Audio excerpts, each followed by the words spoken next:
Welcome, today in front of me Motorola Moto G82, and I'll show you how to switch on or switch on screen touches in screen recording on this device. So let's just first open the settings application, and after that scroll down to the display section, then scroll all the way down to the screen record, and you'll see here the record touch buttons. Just to switch on screen touches, click here once on the switcher, and to turn them off, click on the switcher once again. And that's it.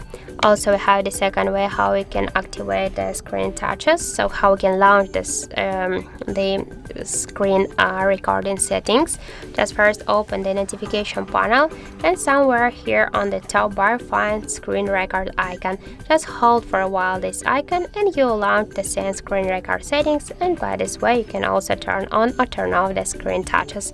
So that's it. Thank you for watching, and if you find this video helpful, don't forget to leave a like, comment and to subscribe our channel.